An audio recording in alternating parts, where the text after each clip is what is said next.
6:37, Nashville's morning news on Super Talk 99.7 WTN. Welcome on into the program, Cathy Hinners, our top cop. Always great to have you on, Cathy. So, most people know, but for the new listeners, you spent more than 20 years in the state of New York as a police officer. You came to the state of Tennessee like so many others have, and you've been my top cop for a long time. So all things law enforcement, I like to turn to you.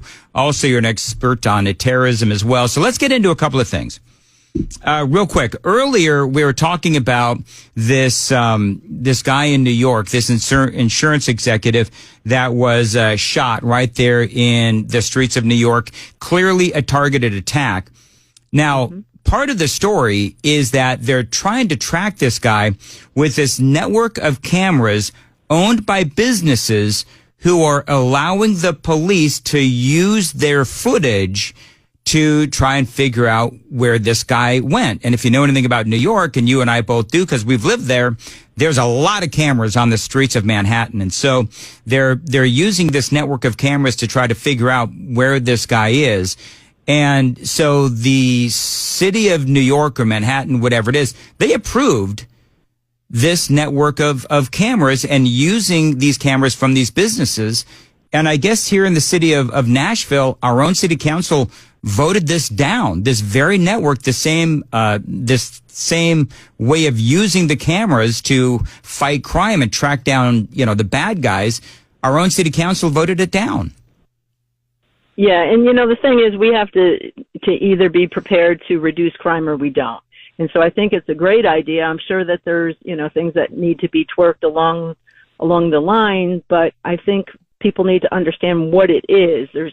There's basically a real-time intelligence portion to this, which would be very, very useful as it is being used in New York City. So there's two things that residents can do. They can sign up to be just a registered camera with the Nashville Police, which helps them basically look at footage within that particular area. They don't have to give anything over to the police, and it's a voluntary program. They can remove themselves at any time. And then there's the fully integrated volunteer portion of this program that community members can opt into letting a live feed go to their cameras. They will decide what live feed can be viewed by the police. So it isn't just a willy-nilly decision. So it's going to take a lot of trust, obviously. But, the thing is, social media, people post what they're having for dinner on social media. So our thing for privacy and, people not wanting others to know what's going on is kind of old-fashioned and taking a back seat. We need to find out where these crimes are taking place. But that was the other factor. Most of these cameras will be initially installed where the high crime is, and that's usually the low-income, poverty-stricken neighborhoods. But that's where the crime is happening. Right. And when the license plate readers first came out, people had a fit about those because they thought their privacy would be invaded, which it's not. That license plate number has to be in the program, whether by a crime report or something, documentation that police have. So it's going to be a very detailed, very structured, very watched, type program.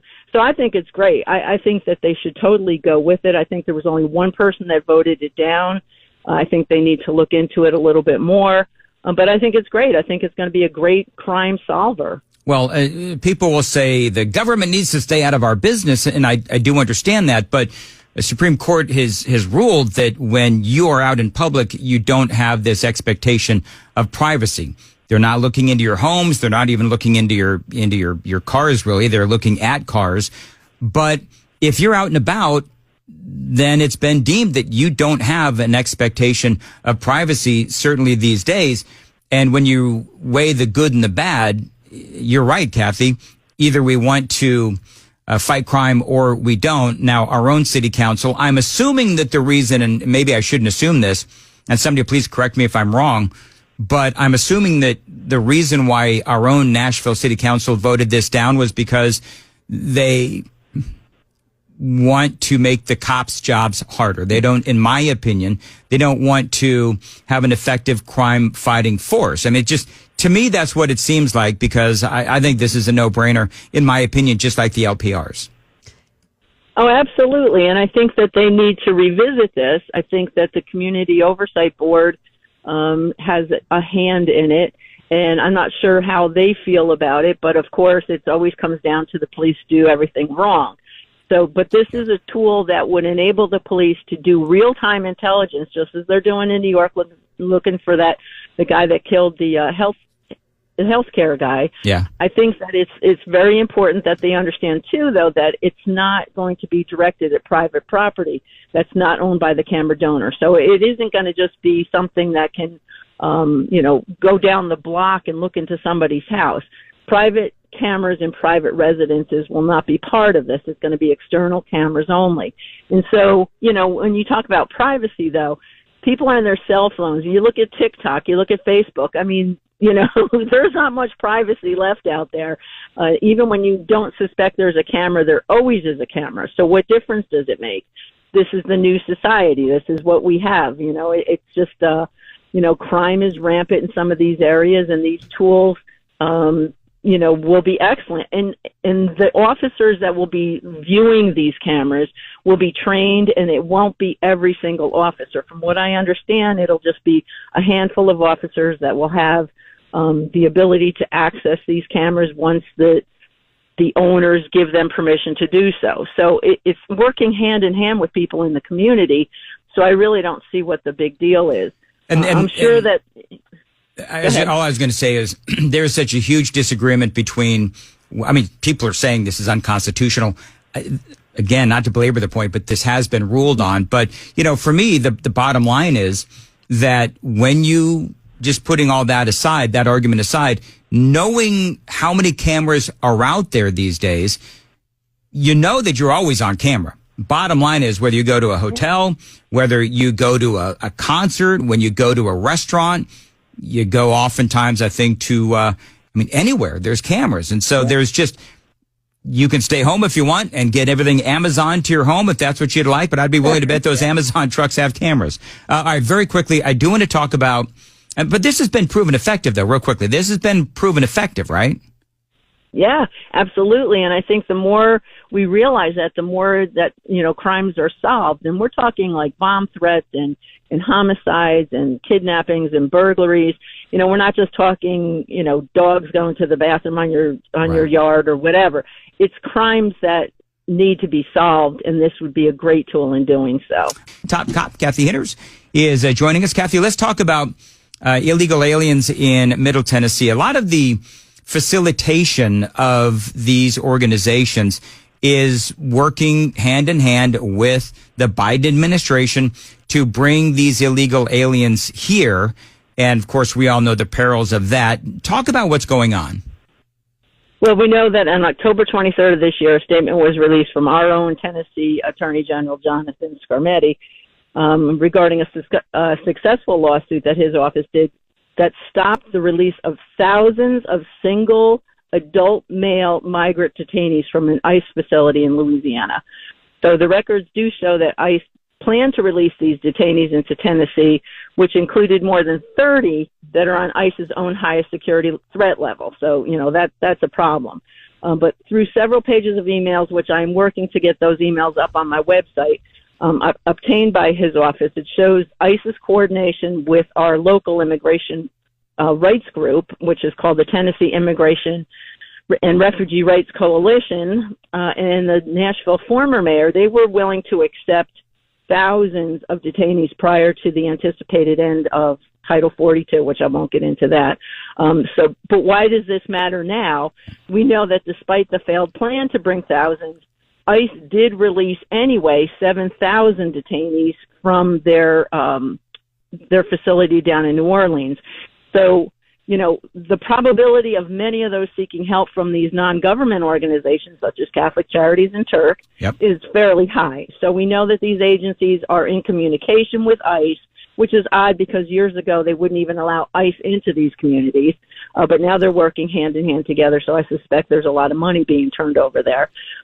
We know that Turk also, and Turk is the Tennessee Immigrant and Refugee Rights Coalition, just for those who don't understand. Turk holds the same goal and ideology and has been funded by the George Soros Proteus Fund. Thousands of dollars have been given over to Turk by this particular fund, and they all believe in justice and equity for all, not equality, but equity. Right. So here we have, Turks working against our own immigration system and laws. If you go to their website, you'll see the word transformation of Tennessee, transformation of the South, transformation of communities. It's all about the demographic transformation. So, people need to understand that this administration let them in. Mm-hmm. They are not admitted into this country. They were let in. They have no legitimate status. Well, they were they were let in. They were flown in. They were allowed to stay. Yeah. ICE is virtually being ignored in some of these communities. You've got these local politicians across the country who refuse to work with ICE even if some of these folks are arrested. And ICE says, we want to pick that person up. Nope, they let him go back into the community. Yeah. Yep. And of course, all bad things in America seem to lead back to George Soros and equity.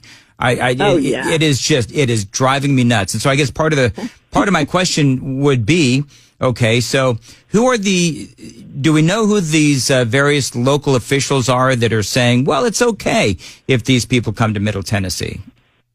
Well, apparently a lot on our General Assembly and I know that, this happened a few years ago, but our General Assembly gave another non-government organization, Catholic Charities, $7.3 million to go ahead and spend to open up their Tennessee Serves Neighbors in several different counties, including Coffee and Grundy and White and those lower counties. So it's probably a little bit of everybody who feels compassion towards these people. But you and I just talked about a couple of weeks ago the Venezuelan gang that's now operating out of Tennessee. Yep. So this is a result of those 7,000 being released that, Nashville officials, and it was John Cooper and his administration that agreed to bring those several thousand in. They got thwarted for a little while, but like we said, there's no fence around Louisiana. They're everywhere. And so, you can't just blame one or two. I blame the whole body of our senators and legislators who are allowing this to happen. I do think it's time and if anybody's listening, Jonathan Skrmetti, our Attorney General, it's time to audit Catholic Charities and see where that $7 million went. It originally came from a TANF fund, which is, they said it was bloated at the time. There's plenty of other places that money could have went instead of to Catholic Charities. So maybe it's time to audit Catholic Charities to see how they spent this money. Turk calls them a partner, so therefore, they're in kind of cahoots. They do different things for these undocumented, provide housing and how to speak English and education and things like that. So they're kind of all in it together.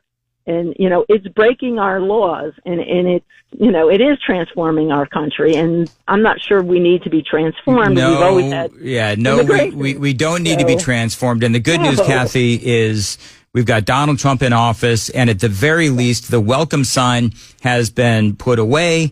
And Trump is doing everything he can to get rid of or deport, starting with the criminals.